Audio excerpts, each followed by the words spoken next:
Dengan latar belakang budaya dan adat istiadat yang beragam, Indonesia memiliki begitu banyak kesenian tradisional. Sebagian dikenal luas, sebagian yang lain hanya diketahui penduduk daerah setempat. Salah satu yang populer adalah reog. Kesenian ini berasal dari Kabupaten Ponorogo, Jawa Timur. Selanjutnya, lebih beken dengan sebutan reog Ponorogo.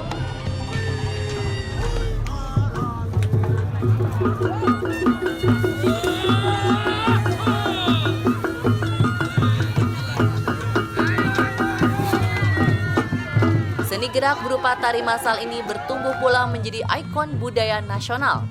Pengenalan dan promosi menembus dunia internasional.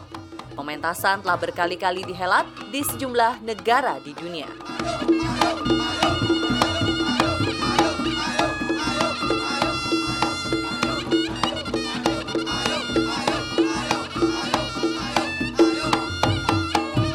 Kebudayaan Indonesia yang memang kayaknya sekarang udah jarang banget ya aku bisa ngeliat-ngeliat kayak gini. Kalau dulu tuh masih suka sering-sering lihat kayak gini, kalau sekarang udah jarang. Semoga sih memang kebudayaan Indonesia begini bisa terus dilestarikan ya. Jenis tradisi, setiap jenis kesenian di seluruh Indonesia pasti punya ciri khas dan merupakan bagian daripada kebudayaan, kebiasaan, tata cara hidup masyarakat di mana hal itu muncul. Seperti reog Ponorogo, tentu ini adalah cerminan daripada masyarakat Ponorogo.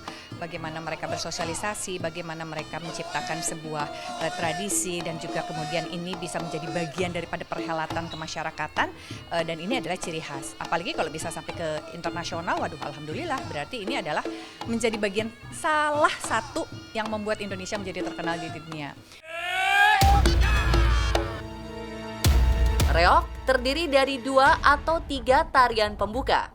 Dimulai dari tarian pertama yang biasanya dibawakan 6 hingga 8 pria menggunakan pakaian serba hitam serta tutup muka berwarna merah. Kemudian diikuti oleh 6-8 gadis yang menaiki kuda lumping. Tarian ini dinamakan Jaran Kepang. Setelah tarian pembuka ditampilkan, barulah masuk adegan inti yang paling ditunggu penonton, yakni penampilan penari bertopeng kepala singa yang disebut juga singa barong atau reog.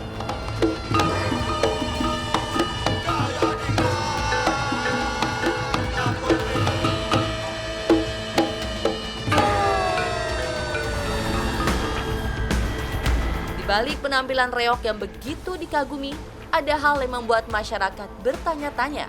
Bagaimana caranya seorang pemain reog menopang topeng kepala harimau yang sangat besar dengan berat 50 hingga 60 kg hanya bermodalkan gigi. Tapi kalau setahu saya, ya karena untuk mengangkat beban seperti itu ada latihannya, Pak. Ada prosesnya. Jadi misalnya proses kekuatan gigi, kekuatan leher, caranya seperti misalnya mengangkat beban dengan gigi. Ada batu dikasih ada ember kasih batu lalu kita coba angkat-angkat dan sebagainya. Tidak ubahnya seperti seorang petinju aja untuk melatih kekuatan otot leher itu bagaimana.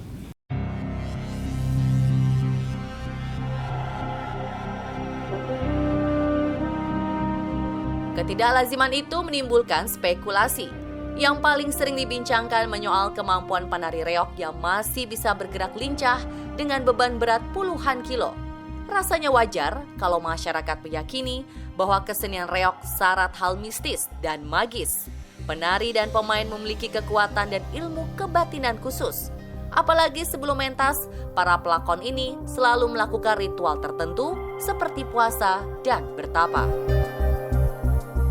Kalau prinsipnya sama, Pak, seperti yang saya tadi. Biasanya kita tuh kan menuruti apa kata guru kita atau apa kata pelatih kita. Kalau pelatihnya menyatakan, ya sebelum pentas besok colong, misalnya ada yang lagu puasa atau mungkin ada yang kalau orang sekarang bilangnya masang sesajen dan sebagainya, itu kembali lagi itu adalah budaya atau kebiasaan yang dilakukan dan itu sama sekali bukan kalau orang sekarang bilang bukan melanggar istilahnya agama dan sebagainya, enggak, itu hanya kebiasaan saja. Jadi orang kalau sudah menjalankan itu biasanya dia lebih yakin, lebih percaya sehingga seberat apapun dia kuat ngangkat gitu aja, Pak.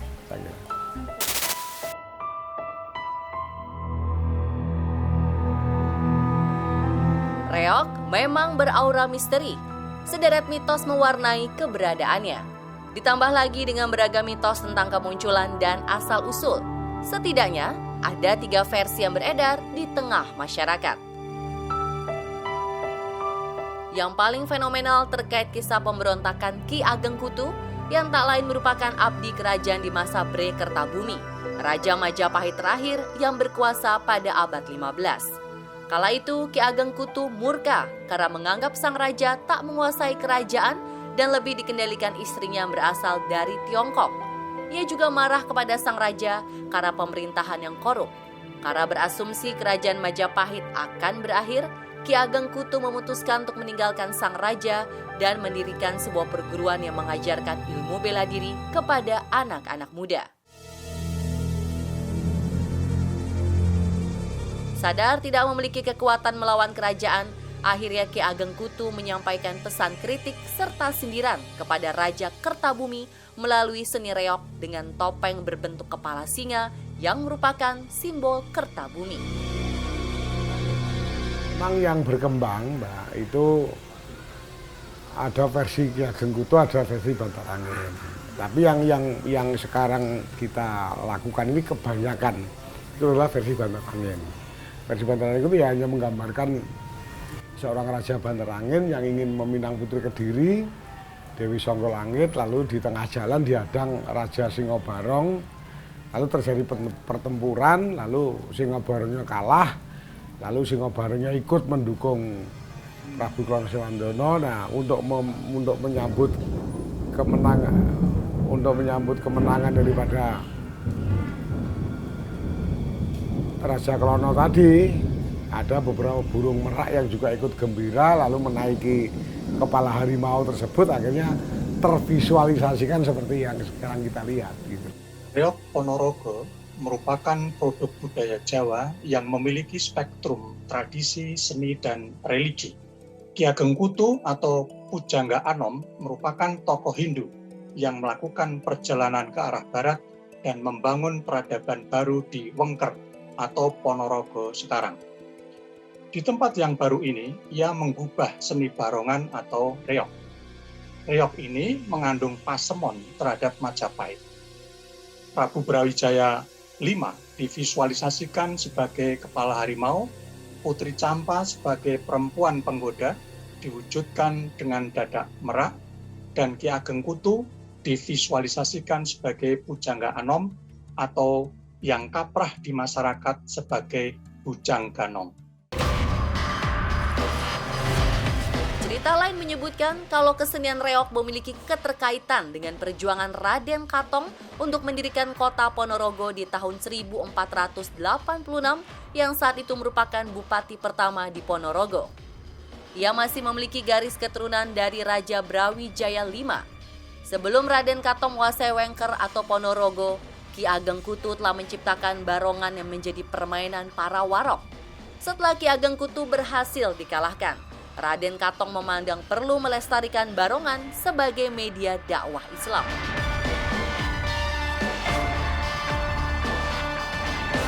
Barongan yang dahulu dipunyai para warok kini menjadi milik masyarakat Ponorogo dan diganti nama menjadi reok. Bahkan disebut bila kata reok berasal dari kata riyokun, yang artinya husnul khotimah. Dengan maksud perjuangan Raden Katong dan kawan-kawannya diharapkan menjadi perjuangan yang menjadi ridho Tuhan. Makanya di gerbang masuk kota Ponorogo terpacak warok dan gemblak, dua sosok yang ada dalam permainan reok. Masyarakat Ponorogo sangat mengenal baik siapa itu Raden Katong atau Batara Katong, yang dipandangnya sebagai cikal bakal dalam dakwah Islam di sana. Batara Katong kira-kira pada tahun 1486 membuka hutan dengan bantuan warok dan serdadu Wengker. Tempat yang baru ini menjadi sebuah kadipaten yang semakin lama menjadi ramai. Kadipaten yang baru saja dibangun ini oleh Batara Katong dinamakan Ponorogo, yang berarti mengerti atau paham terhadap jasad atau badan. Versi lain dan dianggap sebagai yang resmi adalah cerita tentang Raja Ponorogo yang berniat melamar putri Kediri, Dewi Ragil Kuning. Di tengah perjalanan pasukan dicegat oleh Singa Barong dari Kediri yang memiliki pasukan Merak dan Singa. Terjadi pertempuran yang melibatkan pasukan Raja Ponorogo yang dikawal para pria berbaju hitam dan memiliki ilmu hitam. Adu ilmu tak terelakkan. Pasukan saling kerasukan, kelak dari kisah ini, para penari reog tampak seperti orang kerasukan dan di luar kendali.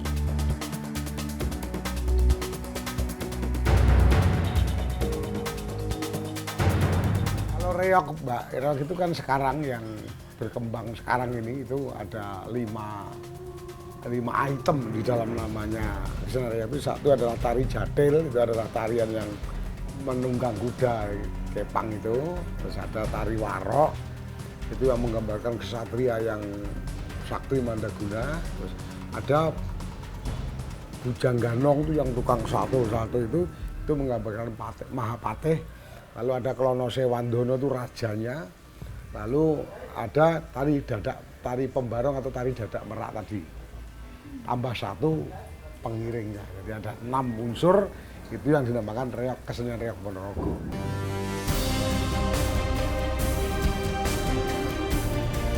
Lepas versi mana yang benar dari beberapa cerita dan mitos itu, sampai kini potongan sejumlah peristiwa di masa lalu terwakilkan dalam kesenian reog. Rakyat Ponorogo melestarikannya sebagai budaya leluhur.